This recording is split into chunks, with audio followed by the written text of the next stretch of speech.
obrigado. É um prazer estar mais uma vez aqui, dentro do possível, respondendo a uma questão tão interessante, né? E ter o prazer de conhecer o reverendo. Obrigado também. E a Igreja Novo Israel está ali em São Roque, de braços abertos, recebendo todo tipo de pessoa ali que quer glorificar a Deus e servi-lo, né? Ali na rua Bernardino de Luca, 927. Uma bênção que Deus preparou para aquele lugar. Muito bom, pastor. A cidade de São Roque é uma cidade bem bacana, bem agradável, gosto muito de lá. Já foi lá? Já fui lá, já terra conheço do lá vinho, bastante. Terra boa terra demais. de turistas, Isso. Né? Me permite deixar um abraço aqui? Ah, claro, o senhor é de casa. Muito bem, eu quero primeiramente deixar um abraço para minha esposa, a pastora Fátima, minhas filhas, Larissa e Betânia, e o nosso amado irmão, pastor Levi Martins, que esteve aqui em São Paulo, também fazendo a obra. E essa igreja bonita que está em Taubaté, interior de São Paulo, Deus abençoe toda a família dele. Muito bom. O pastor José Carlos vai nos ajudar aqui nessa intrigante questão de hoje que foi levantada como tema do programa. Vejam só, seja muito bem-vindo, pastor. Obrigado. E do outro lado, do meu lado direito, recebemos aqui o reverendo Sandro Márcio de Almeida. Ele é ministro da Igreja Presbiteriana do Brasil e atua em uma congregação da Igreja Presbiteriana da Vila Formosa. Sandro Márcio, seja muito bem-vindo. É muito bom contar com a participação do irmão nessa noite. É uma alegria estar aqui mais uma vez e poder participar desse debate que eu creio que ajuda muito o povo de Deus a compreender melhor a palavra do Senhor e de uma maneira que ele possa ouvir e fazer o seu exame, pedindo ao Senhor sabedoria. E o nosso objetivo aqui, né, pastor, é cooperar dessa maneira para a instrução do povo de Deus. A Igreja Presbiteriana do Parque das Flores fica na Rua das Begônias, número 1. Lá no Parque das Flores é bem fronteira com Mauá, é coladinho com Mauá. E estamos lá já há 5 anos para a glória de Deus. Muito bom. Pastor Márcio, seja muito bem-vindo. O pastor Sandro Márcio vai nos ajudar, né, a construir também essa ideia e apresentar aí algumas questões relevantes sobre o tema. O reverendo Sandro, que faz parte lá, né, do corpo de pastores da Igreja Presbiteriana da Vila Formosa, o nosso grande amigo e sócio aqui do Vejam Só, né?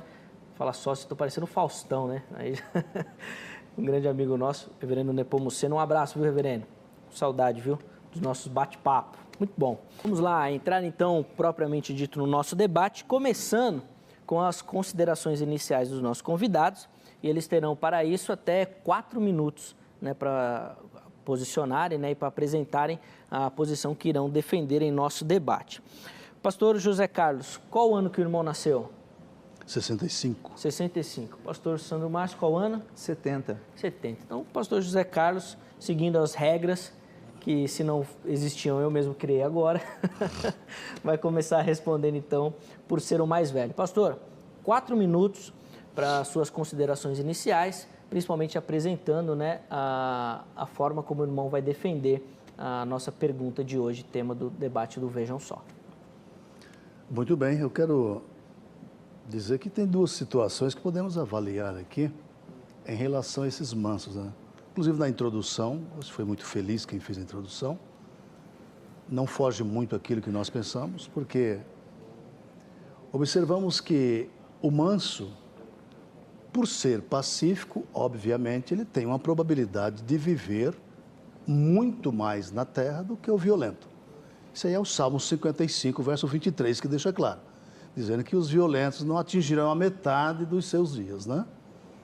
Quando avaliamos a visão geopolítica de Davi, o salmista, no Salmo 37, então você vê que o próprio Davi, ele fala no verso 2, 9 e 10, a esse respeito, que eles serão desarraigados da terra, o violento, né? Que eles não ficarão impunes. A brevidade dos seus dias, isso aí é patente diante dos olhos de todos, né? Enquanto que os mansos não, ele afirma exatamente no verso 9 e 10 também, e no 29, que herdarão a terra. O que serviu de exortação e instrução para os judeus que estavam na terra prometida, né? Então, observando o que o mestre fala a respeito, herdarão a terra, não está errado você afirmar que são todas as pessoas que têm esse espírito tranquilo, sossegado, que viverão os seus dias plenos, totais na terra, de forma abençoada. Não é? O oposto é exatamente do violento, como nós acabamos de expor. Não é? Tratando da igreja, é uma obrigação da igreja, do crente, ser manso. Afinal de contas, ele aprendeu com Cristo ser manso. Mateus 11, 29. Aprendei de mim que sou manso. O Espírito do Senhor está nele. Sendo ou não um pentecostal que crê no batismo do Espírito Santo ou não, o Espírito do Senhor está no crente que crê em Jesus. Então, o fruto do Espírito de Gálatas 5 e 22 está nesse crente. Ele tem que mostrar isso no seu viver diário, né? No seu relacionamento dentro da igreja. E como diz o apóstolo Pedro na primeira carta, no capítulo 3, versículo 15, dizendo que você saiba responder com mansidão a todos que pedirem a razão da esperança que há em vós. Então, mansidão, ela faz parte do crente, da vida, da conduta do crente. Então, nós, a igreja, você não tenha dúvida, né, que a igreja do Senhor herdará, não esta terra, porque essa terra não será herdada por ninguém, ela será eliminada, como está escrito em 2 Pedro 3, 7, 10 a 12. Não é? Agora, a igreja estará, sim, na cidade santa, gloriosa, conforme todas as promessas, começando em Filipenses 3, 20 e 21, a sair no Apocalipse, capítulo 22, que acredito que vamos ter espaço para falar a respeito, não é? Então, nossa posição é esta, que defendemos em relação aos mansos. E a igreja na eternidade, até já defendi aqui outra vez com outro bispo também, a esse respeito, não é? A nossa posição é exatamente essa aqui também. Muito bom. O pastor ainda tem 30 segundos. Amém. Muito bom. Então vamos lá, passando agora a opinião do reverendo Sandro Márcio, que é ministro da Igreja Presbiteriana do Brasil. Reverendo Sandro, o irmão também tem os mesmos 4 minutos, então para apresentar suas considerações iniciais e principalmente colocando a forma como o irmão vai defender e responder a pergunta tema do debate de hoje. Sim. Nós concordamos que existe mesmo uma esperança bendita acerca de uma vida mais confortável para aquele que segue a lei do Senhor aqui na terra, que conforme ele, até o 5º mandamento diz, né, honrar pai e mãe para que se prolongue os seus dias na terra que o Senhor teu Deus te dá. Então, de fato, é benéfico ao homem, é útil ao homem, ainda que ele não fosse religioso, se ele tão somente seguisse os princípios éticos da palavra de Deus, éticos de uma vida cidadã, de uma vida ordeira, ele teria uma vida melhor e talvez até mais longa, por assim dizer. Contudo, nós sabemos que isso é como regra geral, é como Provérbios, que nos dá pensamentos do bem viver. Então diz que ensina a criança o caminho que deve andar, quando for velha não se desviará dela. Isso não é de fato uma promessa de algo sine qua non, algo que vai acontecer, aconteça o que houver, haja o que houver, vai acontecer isso. Mas são como o Salmo 37 diz, e também o livro de Provérbios, são textos de sabedoria, estão dizendo a regra do bem viver. Quando se vive bem, se vive de maneira correta, de maneira ordeira, se costuma ter esses frutos. Contudo, tais frutos, eles são suscetíveis de alguns acidentes. Pode acontecer de que alguém plante, mas por conta da erosão, da tempestade, do granizo, do clima, ou mesmo de alguém que venha de assalto, ele não consiga colher aquilo que plantou. O que nós vemos nisso é que a palavra de Deus nos reserva uma esperança bendita além dessa vida. Que essa vida, ela não é plena de justiça. Mesmo mansos, por vezes, são mortos na tenridade. Nosso Senhor mesmo, embora tenha sido profetizado, ele é um grande exemplo disso. Mortos ainda, como muitos servos de Deus, são mortos, como o caso de Nabote, que era um homem de bem e foi assaltado por Jezabel com falsas acusações. Então, dessa maneira, a terra lhe foi roubada, mesmo ele sendo manso. Então existe uma esperança bendita que vai além dessa vida, de uma terra que vai além dessa que é prometida. Foi prometida a Abraão, não apenas a terra geográfica da Palestina, pela qual muitos ainda hoje lutam, mas, como diz a carta aos Hebreus, porque almejava uma cidade que não era meramente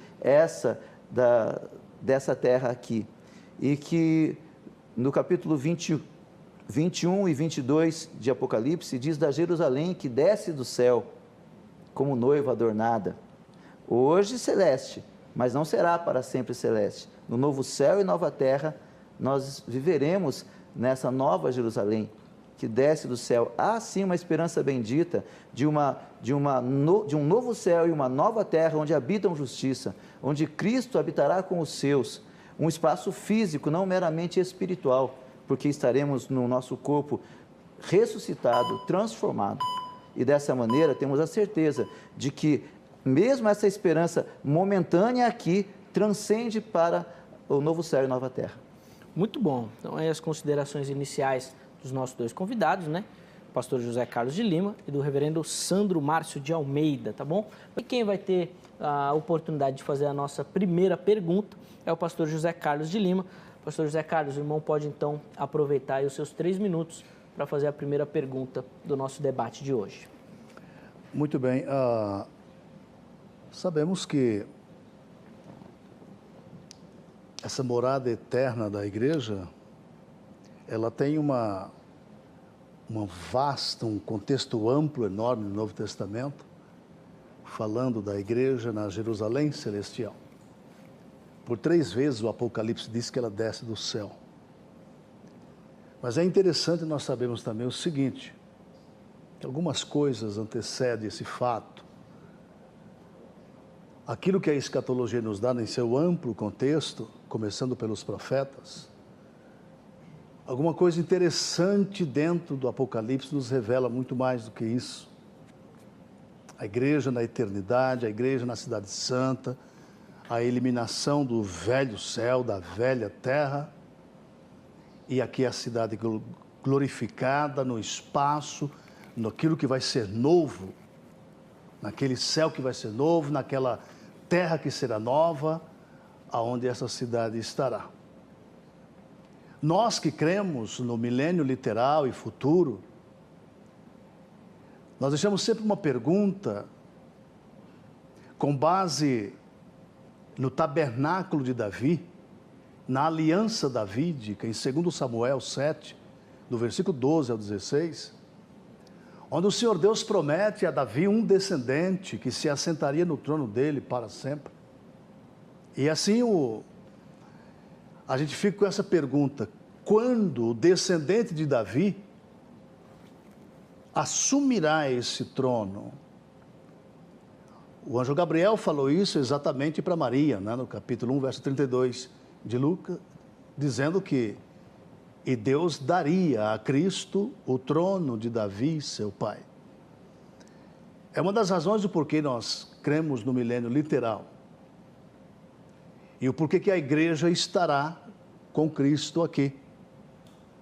Não é herdar a terra, mas é participar de um governo aqui. Herdar a terra é herança eterna, como já falamos. Parte lá para depois do juízo final. Mas esse fato que antecede, acredito que o reverendo possa nos ajudar na resposta. Quando que o tabernáculo caído de Davi seria ou será reconstruído, refeito, para que o filho de Davi reine nesse trono? Bom, reverendo, o senhor entendeu a pergunta? Compreendi. Tranquilo? Vamos lá então, o reverendo Sandro tem 3 minutos para a resposta feita pelo pastor José Carlos de Lima. Glória a Deus, é uma pergunta muito pertinente e ela tem a sua resposta na própria Escritura Sagrada, porque havia a profecia antiga do tabernáculo de Davi que haveria de ser reconstruído, levantado, e nós sabemos que o rei só pode ser um, que é nosso Senhor Jesus Cristo, que é o legítimo descendente de Davi, ao mesmo tempo que é também o seu Senhor, como diz a Escritura. E o Tiago, irmão de Jesus, irmão de nosso Senhor, no concílio de Jerusalém, quando estavam perguntando o que fazer com os gentios, ele então cita essa profecia antiga. Ele cita dizendo que ela estava se cumprindo. Ele diz aqui que toda a multidão silenciou, passando a ouvir Barnabé e a Paulo, e eles contaram, e finalmente, depois que eles terminaram, no versículo 13 do capítulo 15 de Atos, depois que eles terminaram, falou Tiago dizendo: irmãos, atentai nas minhas palavras. Expôs Simão como Deus primeiramente visitou os gentios a fim de constituir dentre eles um povo para o seu nome. Conferem com isto as palavras dos profetas, como está escrito: cumpridas estas coisas, voltarei e reedificarei o tabernáculo caído de Davi, e levantando de suas ruínas, restaurá-lo-ei, para que os demais homens busquem o Senhor, e também todos os gentios sobre os quais tem sido invocado o nome do Senhor. Diz o Senhor que faz essas coisas conhecidas desde os séculos, pelo que julgo eu, não devemos perturbar aqueles que dentre os gentios se convertem a Deus. Então, aqui, Tiago, que era o pastor da igreja de Jerusalém, por obra do Espírito Santo que trabalhou em sua vida, ele deu essa iluminação, essa inspiração, ele então interpretou a profecia antiga como se cumprindo dessa maneira, quando Cristo reina com os gentios e não apenas com os israelitas. Quando o tabernáculo de Davi se faz manifesto não apenas num reinado temporal, não apenas num reinado físico, mas para que todo mundo o veja, para que todos o vejam. Nós cremos que quando Jesus disse: o reino de Deus está no meio de vós, é chegado a vós. Quando o Senhor Jesus disse que toda a autoridade me foi dada no céu e na terra, e de pregar o Evangelho, ali estava o reino vindo com o Senhor estabelecido a partir de então. Muito bom. Então aí a resposta do reverendo Sandro Márcio, a pergunta feita pelo pastor José Carlos de Lima. O pastor agora, José Carlos, tem a oportunidade de mais 3 minutos para fazer os comentários em cima da resposta dada pelo reverendo Sandro. Excelente resposta. Tiago realmente falou isso. E ele põe em ordem, inclusive. Primeiro Deus visita os gentios para tirar dentre dele um povo, para o seu nome, igreja. E depois eu voltarei e reedificarei o tabernáculo caído. Primeiro a igreja, depois a volta para reedificar o tabernáculo de Davi. Ele está firmado numa raiz escatológica em Amós capítulo 9, verso 11 e 12. E é exatamente aí que foi profetizada essa realidade. Também em Isaías capítulo 9, verso 7, Davi falando a respeito desse reino, do reino do Messias, ele deixa claro, exatamente quando ele afirma que nesse tempo, o Senhor Jesus regeria as nações com vara de ferro. Capítulo 11, versículo 4, uma visão completa do milênio, onde a partir do verso de número 6, ele mostra a natureza com as alterações que ela sofrerá. Vê-se que esse governo, ele foi profetizado, e Cristo é chamado, inclusive, de estandarte das nações, versículo 10 e 11, e exatamente esse estandarte das nações, ele redime primeiro esse remanescente dos judeus, que participarão desse governo. Capítulo 2, versículo 4, você tem Cristo julgando nações exatamente com equidade. Vê que essa vara de ferro foi profetizada no Salmo 2, verso 9, cetro de equidade, repetido em Hebreus capítulo 1, versículo 8, cetro de equidade. Essa mesma realidade está em 19:15 do Apocalipse, por ocasião da parúzia, quando ele vem e elimina o anticristo e seus guerreiros, que no verso 15 ele governa as nações com vara de ferro. O que foi profetizado em 12:5 do Apocalipse, quando a mulher dá à luz um filho, o qual regerá as nações com vara de ferro. Ele diz que a igreja participaria desse governo no capítulo 2 do Apocalipse, versículo 26 e 27, dizendo exatamente que aquele que vencer herdará todas estas coisas e regeria as nações com vara de ferro, assim como ele recebeu do Pai dele essa autoridade. Por esta razão é que nós cremos, conforme Apocalipse 5, versículo 10, que reinaremos sobre a terra. Então, antes do futuro da cidade santa, nós temos o milênio que antecede, onde toda beneficência para com Davi, para com Abraão e para com a aliança palestiniana, do capítulo 28 até o capítulo 30 de Deuteronômio, primeiramente tem uma série de profecias a se cumprir antes da eternidade. Por essa razão que nós cremos no milênio literal, antes da eternidade chegar. Muito bom, professor José Carlos Lima, aproveitando até o último segundo dos seus comentários para essa primeira pergunta, né?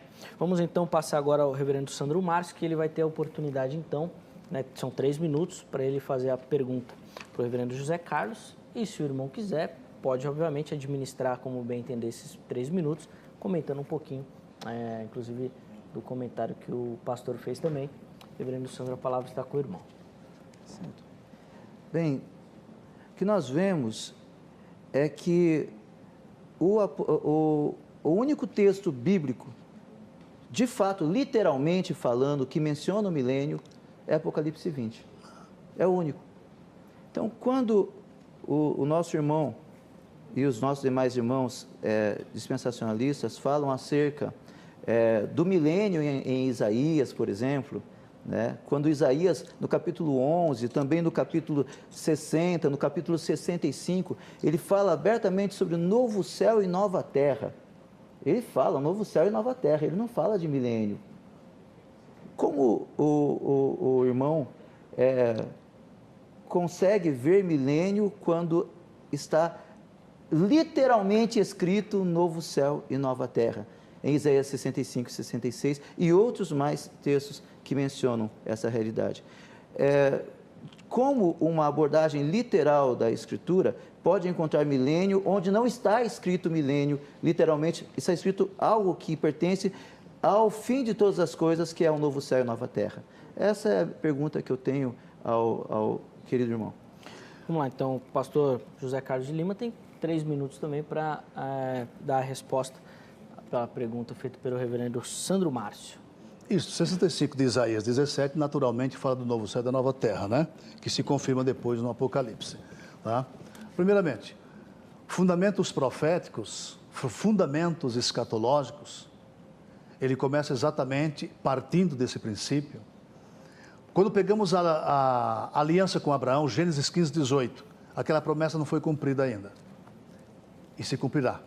Nós temos também aqui essa aliança palestiniana, no capítulo 30 de Deuteronômio, do versículo 1 ao 4, e acontecerá, Israel, que nos últimos dias, quando todas essas coisas vierem sobre ti, bênção e maldição, o Senhor teu Deus te trará de volta a essa terra.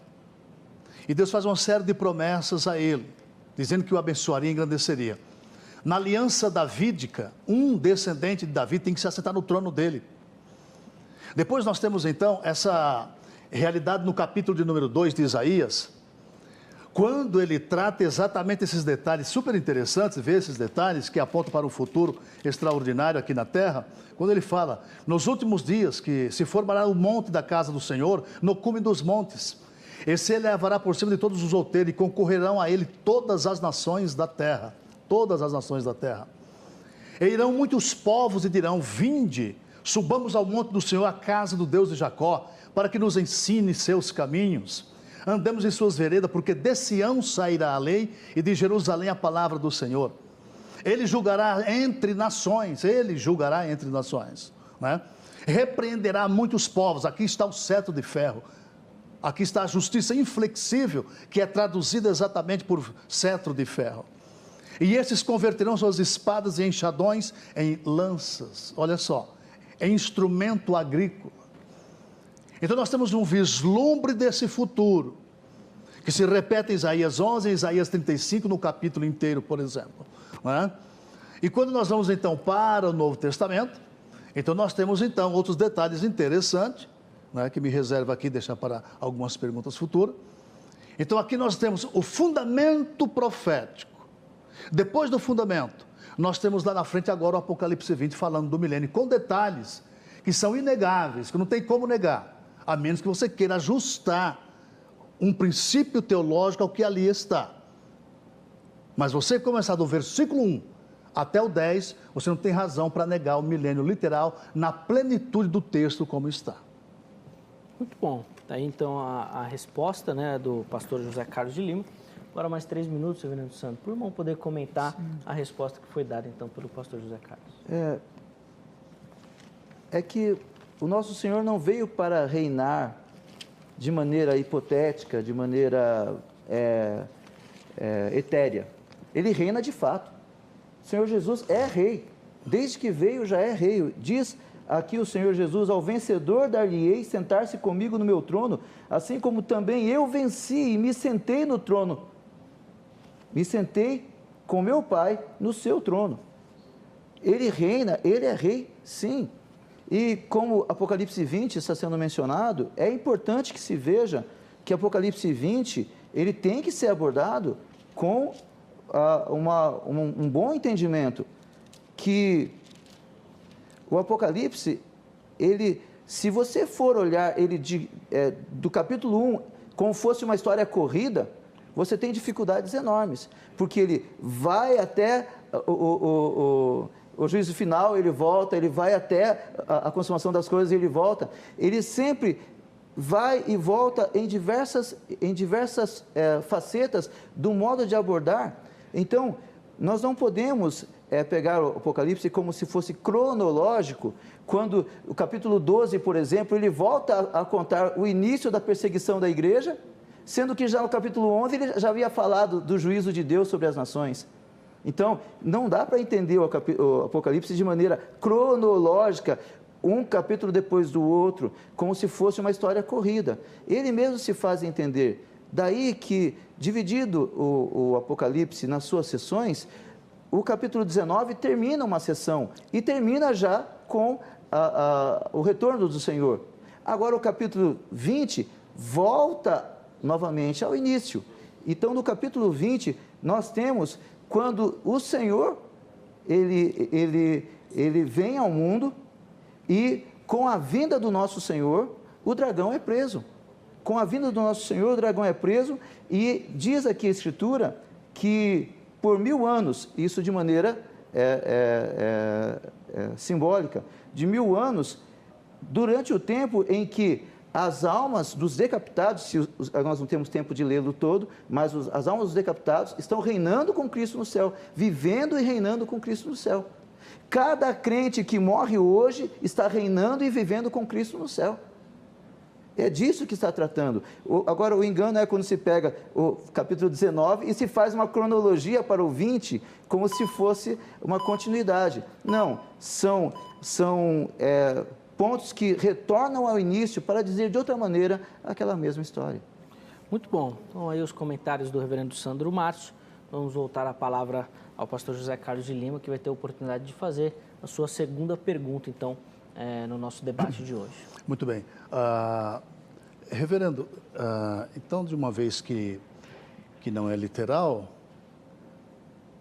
as atividades de Satanás no milênio diferem das atividades de hoje, como, por exemplo, ele está em plena atividade no mundo hoje, e quando ele é preso no verso 2, é exatamente para não enganar as nações. E hoje é o que acontece, engano. Quando você observa textos bíblicos, não deis lugar ao diabo, não está falando de tempo futuro, é presente. Isso em Efésios 4 e 27. Quando o apóstolo Tiago diz no capítulo 4, versículo 8 da sua epístola, que o diabo tem que resistir na fé para ele fugir, ele está em atividade. Quando Pedro, em 5 e 8 de Pedro, ele diz, ele anda ao derredor de vós bramando como leão, fala de uma atividade do tempo presente. Quando em 4 e 4 de 2 Coríntios, Paulo diz, o Deus desse século cegou o entendimento dos incrédulos, Deus desse século, do sistema que aí está. No milênio não tem Satanás, perturbação e maldição nenhuma, ele está preso, e hoje ele não está preso. A diferença você vê exatamente no texto, o texto põe a diferença porque é uma realidade de hoje, do que o diabo faz hoje. Ele engana com religião, com filosofia, com mentiras, ele engana com toda a sujeira que você tem hoje aí. Você está vendo isso, está diante de todos nós aí, as ações dele. Quando a palavra de Deus diz a esse respeito, É para você exatamente diferenciar o que ele hoje está fazendo, esse reino paralelo com a igreja. Hoje, ninguém está negando que Cristo é rei, que ele não reina, ninguém está negando isso. Estamos falando de um reino literal. O ofício dele inicial, profeta, e agora sacerdote, porque intercede ao lado direito do trono de Deus pelos pecadores, esse ofício sacerdotal é inegável. E o reinado dele no que ele criou é inegável. O literal é o que nós temos que entender. Então, quando você vê o inimigo dele, inimigo da igreja, o qual a Bíblia adverte, imagina uma advertência como essa, por exemplo, né? Em 2 Coríntios 2, 10, 11, quando você tem Paulo falando da reconciliação e do perdão, Paulo chega a dizer o seguinte para a igreja: para que Satanás não alcance vantagem sobre a vossa fé. Você tem igrejas, tem Satanás alcançando vantagem sobre a fé de alguém que não perdoa na igreja, e ele fala, porque não ignoramos seus ardis. No milênio não tem Satanás, então não tem engano, não tem provocação, não tem nenhuma maldição. O milênio é longe de qualquer espécie de maldição. E hoje nós convivemos aqui, tanto que Cristo nos dá autoridade para expulsar demônio. Eu falo porque eu, como pentecostal, abri várias igrejas, inclusive fechamos templos espíritas na oração, expulsando vários inúmeros demônios. Essa atividade terrível não terá no milênio. Muito bom, então está aí a pergunta do José Carlos, do pastor José Carlos. O reverendo Sandro tem a oportunidade, então, mais 3 minutos para responder a esse questionamento do pastor José Carlos. Falando sobre expulsão de demônios, Jesus disse: e se eu expulso os demônios por Beelzebu, por quem expulsam os vossos filhos? Por isso mesmo eles serão vossos juízes. Se, porém, eu expulso os demônios pelo dedo de Deus, certamente é chegado o reino de Deus sobre vós. A palavra é séria. Certamente, com certeza, isso, sem a menor sombra de dúvida, pela expulsão de demônios que o irmão bem atestou, tá? É chegado o reino de Deus sobre nós, sim, do contrário não haveria tal coisa. Pela expulsão dos demônios, a certeza que disse o Senhor de que ele amarrou o valente. O valente precisava que um valente mais forte que ele o amarrasse, e isso se configurou, diz o Senhor, que ele fez isso de fato. Em Lucas 17 ele fala, interrogado pelos fariseus sobre quando viria o reino de Deus, Jesus lhes respondeu: não vem o reino de Deus com visível aparência, não literal como se pensa, não com visível aparência, nem dirão, ei-lo aqui, ou lá está, porque o reino de Deus está dentro de vós. Isso é o rei falando. E quando o rei fala, a gente só pode aceitar, né? Então, o rei está dizendo que o reino que ele veio implantar, ele não veio tentar implantar e os judeus não deixaram. Esse rei eu não reconheço. Eu sei o rei que veio para reinar e reinou e reina. Embora que, para explicar a pergunta que o irmão fez, mas na situação que está, em Apocalipse 20 não está dizendo que ele eliminou o diabo, está dizendo que ele cerceou, que ele amarrou para que não enganasse mais as nações. Daí então, é só a gente ver como era antes de Jesus vir. Apenas Israel é que conhecia o Evangelho, e somente Israel conhecia o Evangelho. Algumas nações que chegavam a se aproximar de maneira fortuita dos israelitas é que podiam conhecer as coisas de Deus. Satanás enganava as nações de maneira escrachada. E com a vinda de Cristo, quando os gregos chegaram a Jesus para vê-lo, Jesus disse assim: desde já o Filho do Homem será levantado e atrairá para si as nações. Então, Satanás perdeu o seu poder de enganar as nações como enganava. Nós podemos dizer, não é conversão de todos, não é mesmo. O mundo é mau, há ação de Satanás. O milênio de Apocalipse 20 não elimina a ação de Satanás, mas diz que quanto a impedir o prosseguimento do Evangelho, ele já não pode mais. O Evangelho vai avante para a glória de Deus. Muito bom, então é a resposta do reverendo Sandro Márcio. Nós vamos devolver a palavra agora ao pastor José Carlos de Lima, que vai então tecer os comentários em cima dessa resposta. Pastor, mais 3 minutos para o irmão. Muito bem. Vejam bem, o Senhor deu a Pedro a chave do reino. Pedro, eu te darei a chave do reino. 16 de Mateus 18. Pedro inaugura esse reino, igreja, e não o reinado de Cristo aqui, mas a igreja dele. Eu edificarei a minha igreja. Então esse reino de Deus que veio com poder foi inaugurado em Atos capítulo 2, quando o Espírito Santo entrou, batizou o crente, quando trouxe mais 5.000 pessoas. Em poucos anos, Pedro tinha 15.000 crentes ali em Jerusalém, todos cheios do Espírito Santo. Bem, igreja, período da igreja, que Paulo em Efésios 3:2 chama de dispensação da graça. Vejam só, que em Mateus capítulo 21, o Filho de Deus cita Isaías capítulo 5, a parábola da vinha, dizendo que Deus plantou uma vinha e esperasse que ela desse fruto bom, no caso Israel, mas foi reprovado. Cristo diz assim para os judeus: portanto o reino vos será tirado, e foi tirado, e será dado a uma nação que deu os frutos do reino. Verso 43 de Mateus capítulo 21. A igreja então agora no lugar de Israel, a igreja, o Israel que rejeitou. A respeito disso, em 11 de Romanos 22, Paulo diz assim, que aquele Israel que saiu do tronco, que foi tirado fora por causa dos gentios, agora esses gentios estão enxertados no lugar deles, e Paulo dá uma advertência para a igreja, que a igreja recebeu isso com humildade, caso contrário seria cortada também. 11, 22 de Romanos 23. Portanto, essa igreja está aqui militante, cujo ofício é esse: ide pregai, ide ensinai. A igreja vai sim, até Deus no cumprimento da verdade, inclusive daquilo que disse Daniel, ela continua a sua marcha. Mas reino, como está em Apocalipse 20, outra, o diabo ali ele está preso no abismo e não cerceado, e não impedido apenas, ele está preso no abismo ali. Abismo esse que na quinta trombeta, em 9 do Apocalipse, versículo 1, ele cai, é eliminado e é autorizado a abrir a poço do abismo, onde sai terríveis espécies de demônios. Ele está amarrado no Apocalipse capítulo 20, não apenas impedido de fazer alguma coisa. Tanto que quando Isaías fala, não haverá maldição no reino do Senhor. Você tem isso exatamente em 4 de Isaías, do versículo 1 em diante. Você tem em Miqueias capítulo 4, do 1 ao 5, Zacarias capítulo 8, 22 e 23, o que é a bênção plena do milênio. É bom que o amilenismo comece a diferenciar parúzia de juízo final, para não fazer essa mistura que a gente vê em todo o comentário amilenista. Muito bom, tá aí então, encerrando mais uma rodada de perguntas, né? Nós vamos fazer aquele rápido intervalo, é só, amigo, só para você ir lá, pegar uma aguinha, molhar a garganta e voltar rapidinho, porque o nosso debate continua na sequência.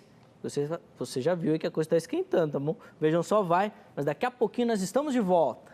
No último bloco, nós encerramos então com uma pergunta feita pelo pastor José Carlos de Lima, e agora nós vamos iniciar esse nosso último bloco, uma pergunta feita pelo reverendo Sandro Márcio. Reverendo, o senhor tem 3 minutos, então, para elaborar a sua questão. Certo.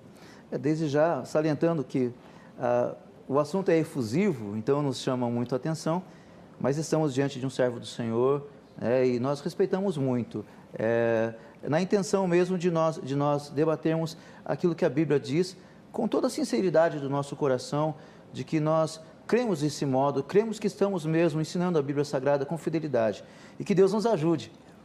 Em Efésios 2, diz que Cristo, ele fez uma união. Aqueles que estavam longe, que eram os gentios, agora são um com os judeus, um só povo. Diz aqui que por intermédio da cruz, reconciliasse ambos em um só. Estou em Efésios capítulo 2, versículo 16. Em um só corpo, com Deus, por intermédio da cruz, destruindo por ela a inimizade. E vindo, evangelizou paz a vós outros que estáveis longe, e paz também aos que estavam perto.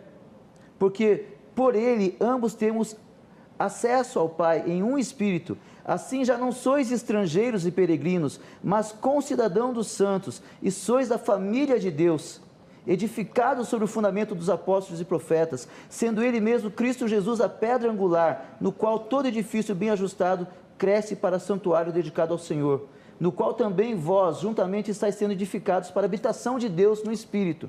Ele está falando sobre igreja e Israel.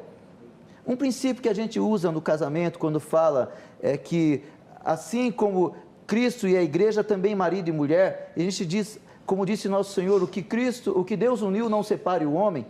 Será que o dispensacionalismo não está separando o que Deus uniu? Deus uniu eternamente Israel e igreja. E o dispensacionalismo faz questão de fazer diferença. Quando Deus uniu para sempre num só corpo, Não pode haver separação. O que o irmão acha dessa minha posição? Muito bom, vamos lá então a resposta, né? Mais 3 minutos para o pastor José Carlos de Lima. Muito bem. Efésios 2. É como se Paulo pegasse João 3, o capítulo da regeneração, e traduzisse a miúdo para nós. Bom, ele une num só corpo, gentil convertido, judeu convertido, obviamente a igreja. Se você juntar um gentil convertido, nascido de novo, um judeu convertido, nascido de novo, resultado é igual à igreja. É isso que Deus está dizendo através de Paulo aí. Não tem diferença. Agora, nós temos em toda a raiz profética do Velho Testamento algumas coisas interessantes que ficaram, porque Israel se endureceu contra Deus. Um exemplo, meu caro reverendo, tanto é que parabéns pela sua sinceridade em esclarecer esse assunto. Qual foi, eu deixo essa pergunta para os amilenistas que estão ouvindo, qual foi a atitude de Israel em relação à nova aliança de Jeremias 31 a 34? O que fez Israel em relação a essa aliança? Porque ele veio para o que eram seus e os seus não receberam, mas todo quanto recebeu, Deus lhe deu o poder de ser feito filho de Deus, João 1:12. O que fez Israel exatamente com esse prêmio que Deus deu a eles? Imagine você uma coisa, meu caro reverendo, eu vou pegar um capítulo aqui escatológico, por exemplo, Jerusalém que matas os profetas e aqueles que te são enviados, quantas vezes eu quis ajuntar os teus filhos sob as asas, como a galinha faz com os seus pintinhos, mas tu não quisestes, porque, veja bem, a vossa casa vai ficar deserta, verso 37 e 38 de Mateus 23, agora escute o 39, porque desde agora não me vereis mais, até que digas bendito que vem em nome do Senhor. Vocês, amilenista e pós-milenista, localiza para mim o cumprimento desse versículo na história. Localiza para mim o cumprimento dessa verdade na história. Localiza para mim quando foi que se cumpriu, eu repito mais pela segunda vez aqui, quando foi que os 6 objetivos das 70 semanas se cumpriram? Daniel 9:24. Quando foi que se cumpriu o verso 27 dessa profecia? Está tudo voltado para Israel. Daniel, 70 semanas estão determinadas sobre o teu povo e a tua santa cidade. Primeiro, para dar fim aos pecados, transgressão e iniquidade. Trazer a justiça eterna. Selar a visão e a profecia e ungir o santo dos santos. Quando foi que se cumpriram esses 6 objetivos? Nunca. Outro detalhe, Deus fala para Daniel. Talvez não dê tempo de perguntar, mas fica só nessas aí, você me responde depois, para tu saber por que no Novo Testamento a rejeição e por que o reino tem que tratar com a descendência de Abraão da aliança palestiniana. Tá bom, reverendo, o pastor José Carlos já tem muita pergunta para os amilenistas responder, já queríamos colocar mais perguntas, deixa um pouquinho para depois também. Reverendo Sandro, então 3 minutos para os comentários em cima da resposta. Com toda a resposta, com todo respeito, o irmão foi maroto comigo, porque eu fiz uma pergunta e ele me fez 25. Então, era para o irmão responder a minha pergunta. Bem, acontece que o irmão deu uma tocada no assunto, embora não tenha sido direto ao que eu perguntei. Pelo que o irmão disse, então, existem 2 classes de judeus. Judeus igreja e judeus escatológicos. Parece que é isso que ele quer dizer. Mas o apóstolo Paulo não fala disso, o apóstolo Pedro não fala disso, o apóstolo João não fala disso, o Novo Testamento não fala disso. Quem fala é o Antigo Testamento. E o Antigo Testamento, justamente por ser interpretado de forma literal, é que Jesus foi rejeitado. Porque os judeus não viram em Jesus o Messias que haveria de acabar com as grades romanas, com as algemas romanas. Foi justamente por um pensamento semelhante ao dispensacionalismo que Jesus foi rejeitado. Porque quiseram ver em Jesus o que Jesus não veio fazer. Porque quiseram ver as profecias antigas de um modo que Jesus jamais quis cumprir. Jesus quis cumprir como Deus quis, como Deus nos ensinou. E quando ele diz... João Batista, confuso, perguntando, ora, o que é essas coisas que todos ouço falar? E ele fala, veja o que diz, o Espírito do Senhor está sobre mim, pois o Senhor me ungiu a levar boas novas aos quebrantados, e enviou-me a curar os quebrantados de coração. E ele cita Isaías, ele cita gloriosamente que estava se cumprindo sim, e o povo não estava vendo, e os dispensacionalistas ainda não veem, eles ainda esperam algo que o Senhor não veio fazer. O Senhor cumpriu cabalmente aquelas profecias. Sim, o homem não vê, mas quando o Senhor Jesus e os seus apóstolos interpretam, vejam bem, o Novo Testamento interpretando o Velho, e não como os dispensacionalistas fazem, pegam o Velho Testamento para interpretar o Novo. Eles fazem, então, essa coisa anômala, de inventar uma nova classe que não é judeu com gentio, são judeus para o final. Ora, não, se judeus hão de se converter no final, hão de se unir à igreja, porque só existe uma maneira de ser salvo, por meio de Jesus Cristo, nosso Senhor, na fé no Senhor. A pregação de Pedro é que aquilo era para vós e para vossos filhos, é para sempre. A pregação é de que quer ser do Senhor, seja judeu, seja gentio, pela fé em Jesus Cristo. O que Deus uniu, não separe o homem. Muito bom, então com esses comentários do reverendo Sandro Márcio, a gente encerra mais essa rodada, né, de pergunta iniciada pelo reverendo Sandro, e vamos passar então a palavra para o pastor José Carlos, que vai então ter a oportunidade de fazer uma nova pergunta, né, iniciando aí mais uma rodada de perguntas, respostas e comentários. Pastor José Carlos, o irmão tem 3 minutos então para a sua pergunta. A resposta eu dei. Para quem ouviu bem o que foi falado, a resposta eu dei. Judeus e gentios num corpo. Muito bem. E Paulo falou a respeito também em Romanos 9, 27 e Romanos 10, 20 e 21, o que está em Isaías 65, 1 e 2, e também Isaías 1 e 9, Isaías 11, 11, 10 e 22 de Isaías, e em Sofonias 3, 13, tá? Ele interpretou tudo e falou a respeito, sim, ok? Muito bem.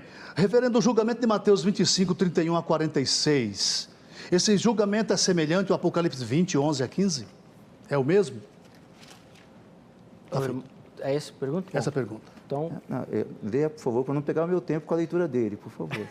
Lê para mim, está no seu tempo. Não, eu já fiz a pergunta, entendeu a pergunta? O julgamento de Mateus capítulo 25, 31 a 46, é o mesmo de Apocalipse 20, 11 a 15? Então, eu vou ler com o meu tempo, então, tudo bem. vamos lá, então, passa a palavra ao reverendo Sandro, então. Isso. 25 de? Mateus. Mateus 25. De 36? Do 31 ao 46. 31 ao 46. Quando vier o Filho do Homem na sua majestade, todos os anjos com ele, então se assentará no trono da sua glória, e todas as nações serão reunidas em sua presença. E ele separará uns dos outros, como o pastor separa dos cabritos as ovelhas. Qual é a sua pergunta, irmão? Se é o mesmo julgamento de Apocalipse 20. Isso. É isso. Apocalipse 20. Isso, 11 a 15. 11 a 15, vamos lá. Ele está comendo meu tempo com a... tá certo. 20 de 11 a 15. Viu um grande trono branco e aquele que nele se assenta, de cuja presença fugiram a terra e o céu, não se achou lugar para eles. Vi também os mortos, os grandes e os pequenos, postos em pé diante do trono. Então se abriram os livros. Sim, é o mesmo julgamento, sim. É o mesmo julgamento, porque o Senhor não tem várias vindas, o Senhor não tem vários julgamentos, o Senhor tem, quando fala, o julgamento do último dia, o grande dia do juízo, o dia do juízo final, nunca falou juízos, nunca falou dias, nunca falou julgamentos. A Bíblia sempre fala um e único.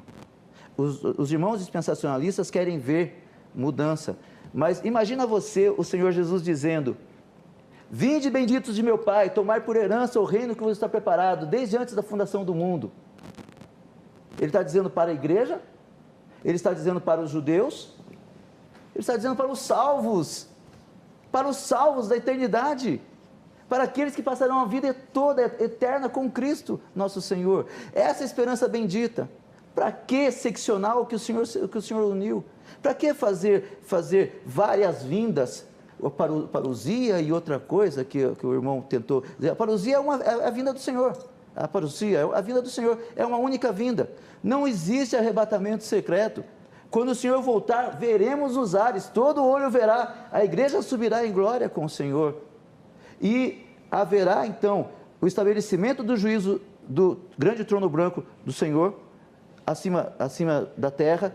A terra será transformada, novo céu e nova terra serão transformados, e nesse momento todos, grandes e pequenos, como diz em Apocalipse, estarão diante do Senhor e ouvirão do Senhor a sentença final.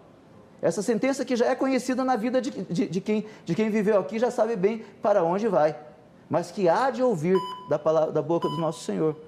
Então, são elucubrações que o dispensacionalismo inventa, que não tem base bíblica, mas que tentam sufocar-nos com um sistema. O reverendo Sandro quer fazer mais alguma consideração? Nossa produção aqui já chegou num acordo que o irmão, se precisar, tem mais 1 minuto para falar. Ou deu a resposta? Então, dessa maneira é que nós vemos, quando o Senhor Jesus voltar nos ares, e todo olho verá, não fará arrebatamento secreto, não fará algo para 7 anos ou para 1000 anos, será algo para valer. Quando o Senhor voltar, será para estabelecer o reino eterno, porque hoje Ele reina com as almas nos céus, e reina com a igreja aqui na terra como embaixadora do reino, a ponto de que ao nome de Jesus os demônios se dobram. Muito bom, então a resposta, né, do reverendo Sandro. O pastor José Carlos tem mais 3 minutos, né, a oportunidade então de comentar a fala do reverendo Sandro. Muito bem. É necessário que você conheça o Deus que anuncia o fim desde o começo. É necessário que se veja isso, conforme falou Isaías no capítulo 45, versículo 11, e no capítulo 46 e 10. Essa inversão que foi dita pelo nosso reverendo, ela não é justa com relação a nós dispensacionalistas, tá? Para você falar que o julgamento de Mateus 25, 31 a 46 é o mesmo do Apocalipse 20, 11 a 15, o juízo final, você tem que me mostrar livros abertos em Mateus 25, livro das obras, livro da vida.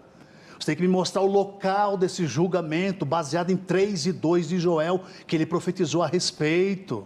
Você tem que me mostrar por que 3 grupos de pessoas, bodes, ovelhas e meus irmãozinhos. Você tem que me mostrar por que critério de obras. Me deste de comer ou não me deste de comer, que envolve salvos e perdido ali. É necessário que você mostre esses detalhes, aonde está em Mateus 25, porque ele foge muito aos padrões do Apocalipse 20, 11 a 15. E tem um detalhe, não falou julgamentos, como ele bem citou, mas fala tronos. Daniel 7, 9 fala tronos, foram postos os tronos. Mateus 19, 28, tronos para os apóstolos julgarem as 12 tribos de Israel, palavra do rei, do mestre. Tem julgamento de Israel profetizado em 20 de Ezequiel 33 a 38. Tem julgamento das nações opressoras de Israel aqui em Mateus 25, onde eu apontei aqui. Tem julgamento profetizado sobre o julgamento do anticristo, da besta, que serão eleitos na Europa em breve com seus apoiadores para a grande tribulação. Isso está em 7 de Daniel, no capítulo 7, verso 9 em diante. Você tem que ver isso em 19 do Apocalipse, que é a parúzia e não juízo final. Quando ele vem com seus santos, como foi profetizado em Judas 14, em Zacarias 12, 10 a 14, como foi profetizado em Zacarias 14, 4 a 5, como foi vista essas realidades, a guerra que ele trava com a besta, que quis guerrear contra o cordeiro em 17 do Apocalipse, versículo 14, que estes guerrearão contra o cordeiro e serão vencidos por ele. É necessário que você me mostre tudo isso, detalhes do Apocalipse que vocês passam por cima, sem considerá-los. A visão fraca que vocês têm com relação à profecia chega quase próximo da heresia. Não é, mas chega próximo. Então me mostre os detalhes do capítulo 20, 11 a 15, se estão inseridos em 25 de Mateus. Muito bom, então encerrando aí os comentários do pastor José Carlos de Lima, nós temos tempo para mais uma rodada de pergunta e resposta. Tá, então vamos lá, o reverendo Sandro, então, né, vamos passar a palavra a ele, que vai ter a oportunidade de fazer, então, a última pergunta do nosso debate, né, por questão de tempo. Nós vamos ter uma pergunta, a resposta e o comentário, então. Reverendo Sandro, 3 minutos para o irmão fazer mais uma pergunta para o pastor José Carlos. Sim. fico feliz que o irmão tenha sido caridoso em dizer que quase foi heresia. Quase, glória a Deus, quase. Não é nosso objetivo, de modo algum, torcer a palavra de Deus. Os amilenistas, tanto quanto os irmãos dispensacionalistas, certamente amam a Bíblia. Estudam com muito carinho, com muita dedicação, com muito cuidado. E cada versículo do Apocalipse, você pode encontrar em Mais do que Vencedores, de William Hendrickson, o comentado versículo por versículo, pode encontrar o comentário do Novo Testamento, do Apocalipse, de Simon Kistemaker, que é pela editora Cultura Cristã, versículo por versículo. Não se passa por cima, não se passa por cima, se explica. Só que o nosso tempo é curto para trabalhar, por isso eu não pude mostrar, na pergunta que o irmão fez, acerca da diferença da visão do apóstolo João na ilha de Patmos, uma visão, com a pregação de Jesus acerca do julgamento, que o ambiente era outro, a simbologia era outra, a maneira de trabalhar a questão era outra. Não se pode querer que Jesus diga tudo o que João disse ou vice-versa. Cada um tinha uma proposta, falando a mesma verdade, mas segundo o objetivo no momento. Daí a minha pergunta, que eu gostaria muito que o irmão me respondesse, sem mudar de assunto. Afinal, qual é a morada final dos crentes, gentios e judeus? A morada final dos crentes justos, gentios e judeus. Por favor, me responda.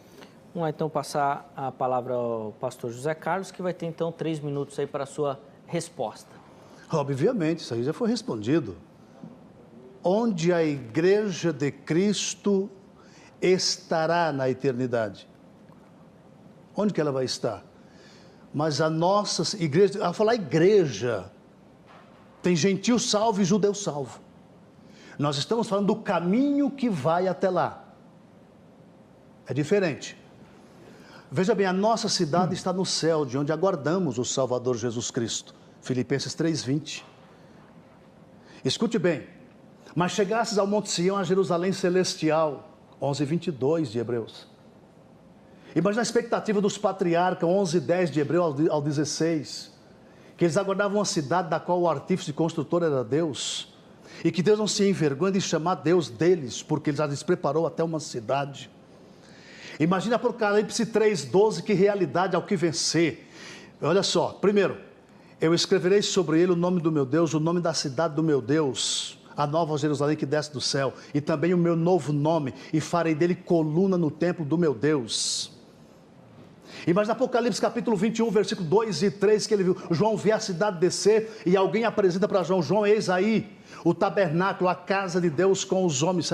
Isso aí não precisa nem perguntar, nós sabemos que na eternidade, pós-trono branco, que não tem nada a ver com o trono do julgamento das nações, antes do milênio, por ocasião da parúzia, a igreja estará na eternidade, até porque Pedro, como disse, esse planeta será eliminado. Resultado, novo céu, nova terra, a cidade gloriosa lá dentro e o povo de Deus, gentios e judeus convertidos, servindo a Deus eternamente, como está escrito no capítulo 22 do Apocalipse, verso 5, e servirão a Deus eternamente. O verso 14, bem-aventurado o que guarda a palavra deste livro, para que possa entrar na cidade pela porta. Imagine que é lá que nós vamos viver a eternidade, não é? O 22 do Apocalipse, essa realidade, o capítulo 21, também do 24 ao 26, e as nações andarão à luz dessa cidade. Reis da terra trarão a ela presente e herança e glórias das nações. Tudo isso está no contexto de quê? Igreja, judeus e gentios junto nesse corpo. Mas nós não estamos falando disso, a minha pergunta não foi essa. E sempre respondendo a pergunta dele, eu não fugi de nenhuma e nem fujo, todas respondi. Estamos falando de um caminho que a Bíblia traça, com minúcias, profetizada lá atrás, nos profetas, e que culmina no Apocalipse. Foi disso que eu tratei aqui e que eu procurei esclarecer.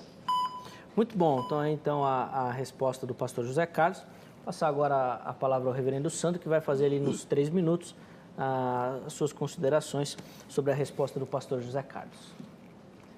O apóstolo Pedro, falando não apenas a judeus, mas também a gentios, ele diz, citando o Antigo Testamento, como o apóstolo Paulo também fez, Vós, porém, sois raça eleita, sacerdócio real, nação santa, povo de propriedade exclusiva de Deus, a fim de proclamardes as virtudes daquele que vos chamou das trevas para a sua maravilhosa luz.